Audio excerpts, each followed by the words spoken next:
High বন্ধুরা, আজকে আমি তৈরি করেছিলাম চানাচুর। তো আমি কিভাবে চানাচুর তৈরি করেছি সেই রেসিপিটা তোমাদের সাথে শেয়ার করছি।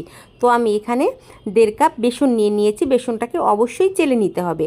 তার ভেতরে দিয়ে দিয়েছি আমি 1/2 চামচ পরিমাণ লবণ, 1/2 চামচ হলুদ, 2 চামচ মরিচের গুঁড়ো আর 2 চামচ কর্নফ্লাওয়ার দিয়ে আমি নর্মাল পানিতে এটা গুলে নেব।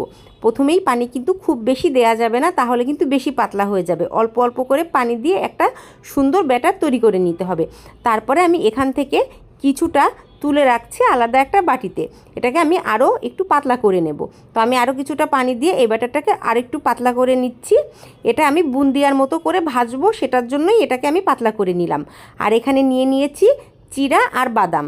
তো এখন আমি কড়াইয়ে প্যান বসিয়ে সেখানে আমি তেল দিয়ে তেলটাকে গরম করে নিয়ে প্রথমে বাদামগুলোকে আমি ভালো করে ভেজে নিচ্ছি। চুলার আঁচ কিন্তু একদম লোতে রাখতে হবে। বাদাম ভাজা হয়ে গেলে এখন আমি এভাবে করে বুন্দিয়ার মতো করে ভেজে নিচ্ছি। তো আমার এটাও ভাজা হয়ে গিয়েছে। এখন আমি এখানে চিড়া দিয়ে দিয়েছি, চিড়াটাকেও ভেজে তুলে রাখলাম। এখন এখানে আমি ব্যবহার করছি একটা ম্যাগি নুডলসের প্যাকেট। সেই প্যাকেটের ভেতরে আমি ব্যাটারটাকে দিয়ে আমি এটাকে ছুরি দিয়ে কেটে নিয়েছি। এখন তেলের ভেতরে অল্প অল্প করে আমি চানাচুরের শেপে ভেজে নিচ্ছি। তো আমার সবগুলো মোটামুটি ভাজা হয়ে গিয়েছে। আমি এখানে কয়েক কোয়া রসুন মুচমুচে করে ভেজে নিচ্ছি। তোমরা চাইলে রসুনটাকে স্কিপ করতে পারো।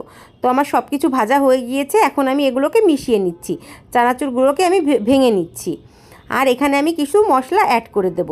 তো মশলার জন্য আমি নিয়ে নিয়েছি 2টা ম্যাগি মশলা, আর নিয়ে নিয়েছি এখানে আমি বিট লবণ আর চাট মশলা।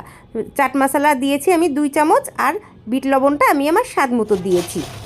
তো এখন আমার সব কিছু মেশানো শেষ হয়ে গিয়েছে। এখন আমি এটাকে কৌটায় সংরক্ষণ করব। তো এই চানাচুরটা কিন্তু আমি অনেক দিন পর্যন্ত কৌটাতে সংরক্ষণ করে খেতে পারবো। আর এটা কিন্তু খেতে ভীষণই মজা হয়েছে। তোমরা কিন্তু অবশ্যই বাসাতে ট্রাই করো।